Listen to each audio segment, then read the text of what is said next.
Rick, what do you think about the rings and the jackets that you got today? Well, first of all, they're fire.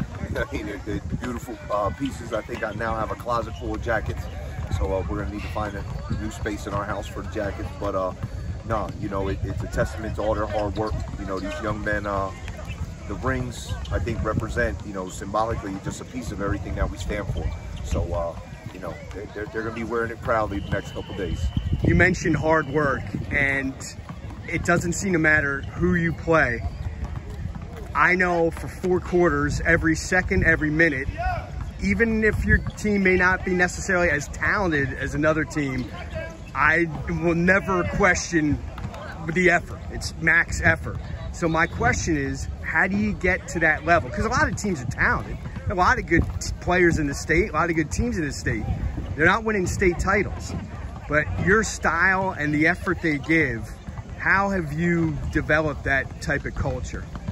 You know, it is, first of all, they need to feel empowered. They need to feel loved, you know, and those words are used, you know, as cliches often. No, we live it, you know, that's what we do. That's what we preach. And another important, you know, aspect is our sports psychology.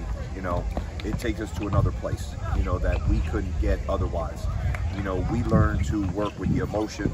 We learn to work with things that are really deep down inside you and turn it into a positive energy, you know, because so many times we function in fear and doubt. But, you know, with Dr. Neff's support, we're able to just, you know, turn that into what we need to, you know. Whether it's the Geigel Giants Center here at City Park, the community, the people, they show up for your team. How does that feel to have that type of support? You know, it's humbling. It's humbling, but we know they're always going to show up because we're always going to show up for them. You know, and it only makes sense. You know, we fight for them, they're going to fight for us. So, you know, when we get an opportunity to get together and throw down and party like we did today, you know, it's just another great moment. You have one of the best guards in the state coming back, and Ruben Rodriguez. What makes Ruben so special? He's a winner. You know, he's just a winner. You know, it's not about an elite skill set. It's not about elite athleticism. He just knows how to win. He's willing to do whatever it takes. And, you know, he is always humble. You know, he always leads with humility. He's always willing to learn. You know, he's always at the forefront. And he's always excited to play basketball. Always, always. So there's a vibe about him that really elevates the team. And right by his side, Daniel Alcantara is going to be back for his senior year. What should we expect out of him? You know, Daniel, he's just coming into his own, becoming more confident with himself, more comfortable with himself. He's an amazing young man. I mean, these guys, just the vibe about them, you know, they know, you know, they could walk around like they were rock stars or this and that, but nah, they just, you know, they elevate everybody. Everyone's smiling around them. Everyone's always happy. So, you know, they just have this vibe. You know, I can't describe it. You know, I sat down at Allentown the other day and I was like, man, these guys are pretty damn cool. And not just cool in the sense that it's just, they make everyone feel good, you know.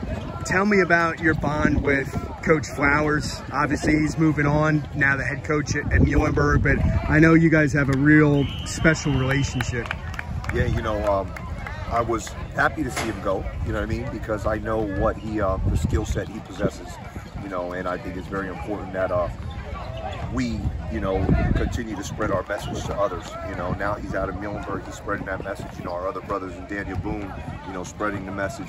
So, you know, we're not afraid to share our hearts. We're not afraid to share our love, you know, and our energy with other people. You know, we want to uplift communities. We feel we have a gift, you know, to help others, and he's just doing that. And I'm going to cheer him on, you know, right after our games. If we're done first, I'll be sprinting over to his games. I'm sure he'll be coming over to ours, and, you know, until we play each other, then that's a different story. Well, that's my next question. I know how intense you are in games.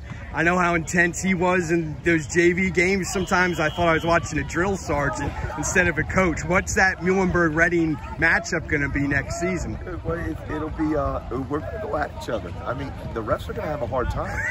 Like, I don't know, if he and I fight each other, can he throw us out? Yes. I think they would be confused. Our moms would come down and handle that. Yeah. I think our moms need to sit on the bench that game. We might have to tell Rob to come, and he'll have to coach. No, he'll have to. He's going to instigate it. Yeah. Well, I always appreciate talking to you. Great event out here, and we'll see you next season. Awesome. Thank you. Likewise, Paul.